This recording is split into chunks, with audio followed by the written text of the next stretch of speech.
All right, guys. Radio Man here. Time for a little bit of a story. I put a post about this. Let me turn on my other radio here. I put a post about this on Facebook the other day, and I don't know. Some people thought it was kind of humorous. So, anyways, as some of you may or may not know, we do a local sideband net.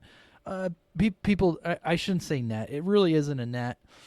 It kind of was born out of frustration from guys on the CB radio doing too much of a structured net. We started doing it, and it was just to get on the air and talk and get practice proficiency with your sideband radio. We did incorporate a small amount of structure into it just to keep it brief as we do a roll call.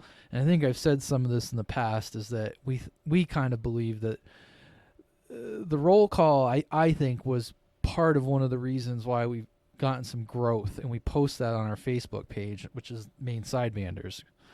And that kind of got people seeing, oh, I remember that guy, he's back on the radio, or oh, look, there's people in these towns that are on the radio. And it kind of let people see that, hey, it kind of helped dispel the myth that there's nobody on the radio.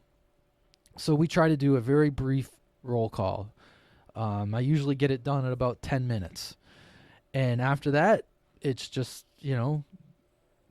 30 to 40 people just shooting the bull. And there's really isn't a set topic or anything. It's freewheeling. And, some are more lively than others. Well, December 5th was one of the more interesting ones, and I thought I would kind of retell the story. All right, guys. So anyways, this is kind of a wild one. We did our roll call. We're into kind of the BS session, and we get Floyd 029 up in Mercer. All of a sudden, he's like, yeah, oh, you could tell he's talking to somebody, but none of us in southern Maine could hear him. We hear Paranoid pipe up, yeah, I got a copy, and a couple other stations, TB 505 over in Canton, Paranoid's over in Waldoboro. They're hearing this guy. And you're kind of like, what? Oh, what's the hint? Okay, DD. Okay, yeah, DD from Boston. We're like, all right. We're already kind of like, we're scratching our heads. Scratching our heads, shaking the antennas. So anyways, guys, sit down, get a cup of coffee, soda, whatever, beer, adjust the volume. So this story gets high, and I mean really high, as in I don't know what the hell was going on. But it was interesting. It got everyone out of the woodwork on the radio. So anyways, and it wasn't like the normal thing where someone checks in and most of us hear him. Only these guys that are up north are hearing the guy. So we're already suspicious. So we're all trying to like tune our beams around, or not tune, but spin the beams around. No one's hearing anything. And we're like, what the hell is going on here? So we're sitting back. We're letting Floyd and Paranoid do their thing. And mind you, this is happening. And we've had something like this happen. There was a time that Screwdriver and I were hearing a guy in Rhode Island that nobody else was hearing. Like, people in this area were hearing him, but people farther north weren't hearing him. So, and in the moment, I was like, okay, this is possible. Everyone's debating back and forth on the radio. It's kind of a buzz going on, like, there's a mouse in your back pocket. They're jerking your chain, and, whatever. It was funny. So anyways, this is where things, kind of get a little strange. And we're hearing this, like, the telephone. So, like, Floyd is hearing it, and then, like, what's that? So he's like, you're on the 51st floor of a penthouse in Boston near South Station? And we're like, oh, come on. Oh, your grandfather owns the place?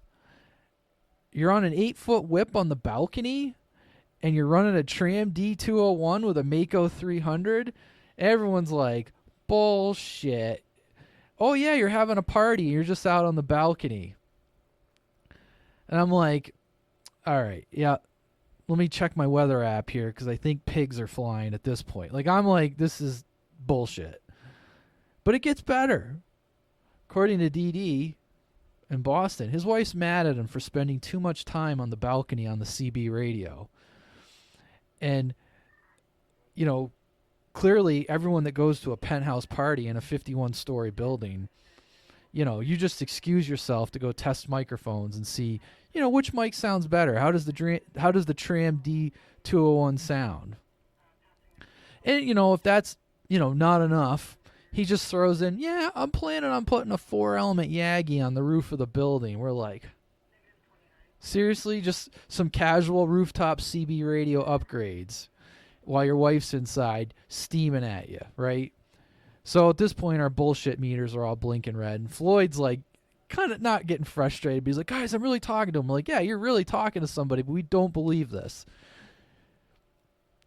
So either, this guy is a CB radio prankster, a legend prankster, pulling off the most elaborate CB radio prank I've ever heard, or this guy, should be writing scripts for TV shows, because just the absurdity of it is hilarious. So things really get absurd when one guy swears he can hear Dee Dee's wife in the background saying, "Honey, really? The roof? I told you no more antennas." And then, of course, everyone's, coming up with theories on it.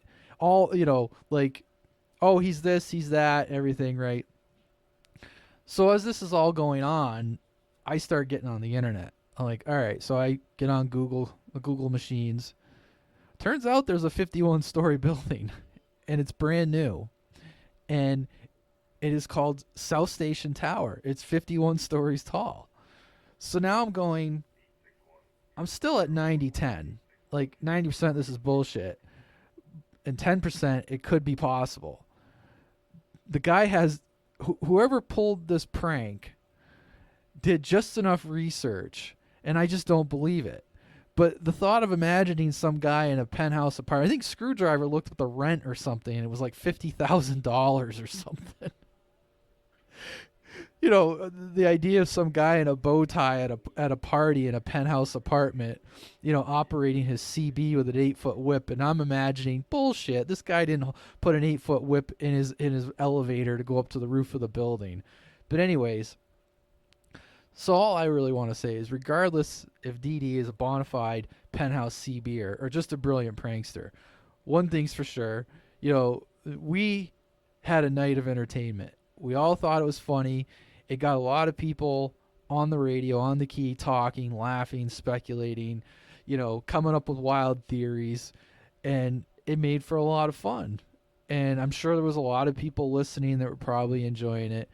And what I want to know, and I put this out like in a text format, but I'm also going to put this out like in a video audio format, is that if any of you guys know of a DD from Boston, if you're real, I want to know more. If you're a prankster, I'm not mad. I thought it was funny. I thought it was hilarious.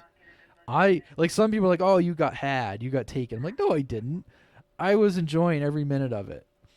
But I've had people try to do this in the past, and you could so tell it's bullshit. Like, it's so done in a ham-fisted way. You're like, oh, the guy's full of shit. This guy was slick if he was pulling one over on us.